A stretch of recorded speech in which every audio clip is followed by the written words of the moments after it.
Hi there people, today I'm going to show you my attempt at reskinning my doors on my Australian Mini. The reason why this has required a bit of thought and a bit of research is that Australian Minis had wind-up windows and not slide ones like the UK models, and the door skins are no longer available at all for Australian Minis. So after doing a lot of research and asking around, I basically got blank stares and no answers from anyone about whether I could use Heritage or Magnum door skins to reskin my doors.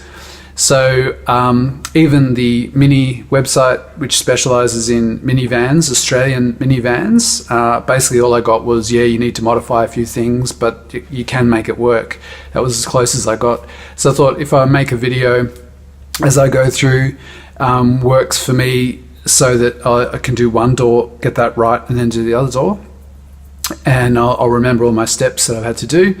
And also maybe it will help you too if you're also looking at reskinning your doors on your Australian Mini. So I managed to pick up a couple of Heritage door skins from a guy through the user group on Facebook, which was a great resource, so thanks a lot for those. Got them at a good price, about the same price as what Magnum panels would have cost me. There are a couple dings in them, so I've had to fix that, but really not much of a drama and pretty easy to make them work. Just to clarify a few reasons why you can't just use a normal Heritage door skin on an Australian Mini. Firstly, because the windows are wind up on the Australian Mini, the lip at the top of the door skin needs to be cut off on the Heritage panel. Also the handle, door handle opening mechanism is in a different position on the Australian Mini, so you need to lay the two over the top of each other and cut around to cut the hole out. You also need to weld a strengthening bracket onto the handle. You need to remove and reattach the winding mechanism bracket which attaches between the door skin and the door frame. You need to change the hinge hole position slightly, and a bunch of other things as well. So that's why it's more complicated than I can explain in one video. So bear with me, it's probably going to be in 4 parts, and we'll start with part number 1. If you've got any questions, please ask them below, and I hope this helps you out. Thanks a lot. Finally, I'm glad there's only 2 door skins on this car, because 4 skins would be really annoying and rude.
going to be a scorching hot day today.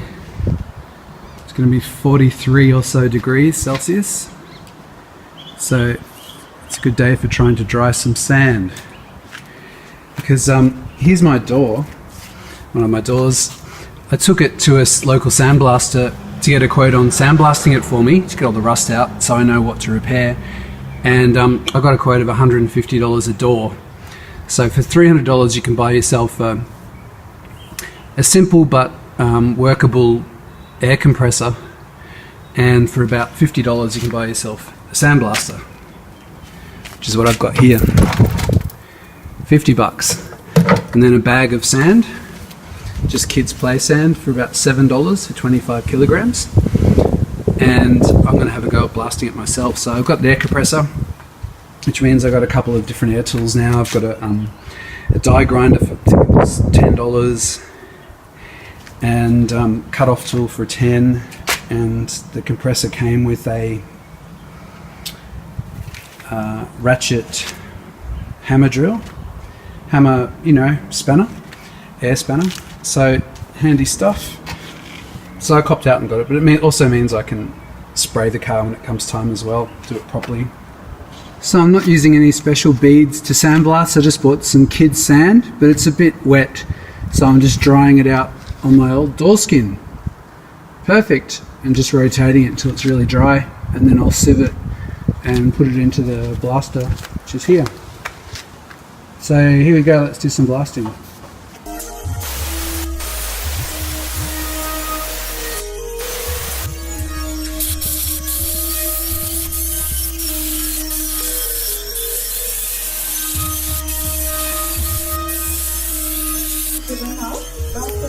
Nowadays, people really don't bother, and if they can't take the time of filtering, and then they just come and get it out the powder.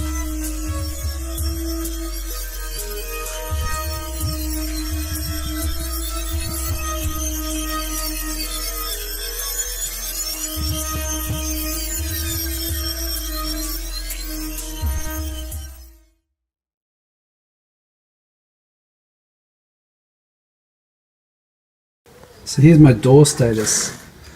I've made up, basically there's rust spots all the way along here in there, but the edges are pretty good.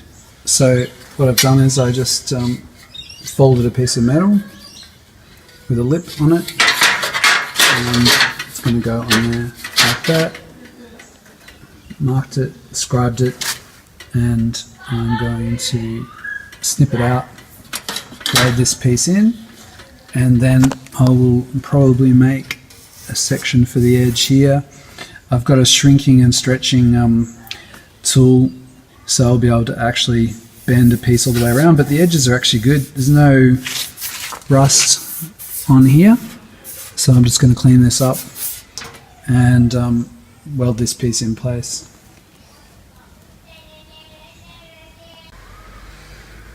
And what I did was I folded the lip first, measured it, folded it, left a little bit space at the top, and then did a fold in my 5-inch vice folder, and I just did it in sections. I folded 5 inches at a time, and then slowly built up until I had a completely right angle. And the other thing I did was then clamp this down really tight, and then just beat it over with a soft mallet hammer to follow the contour of the panel. So that was how I got it to sort of fit shape-wise. And again, another good reason why I didn't want to just cut out the rusty section. Best was to actually use what was there as a template. That worked quite well.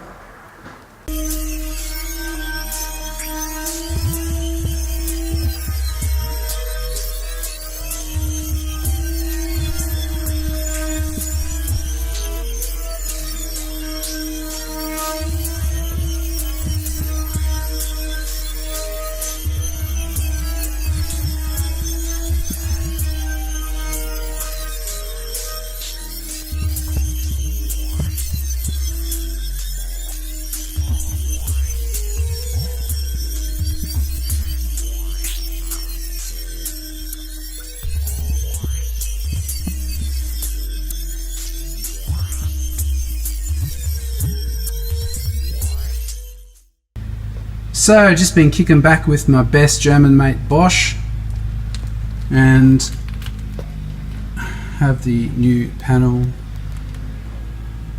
cleaned up.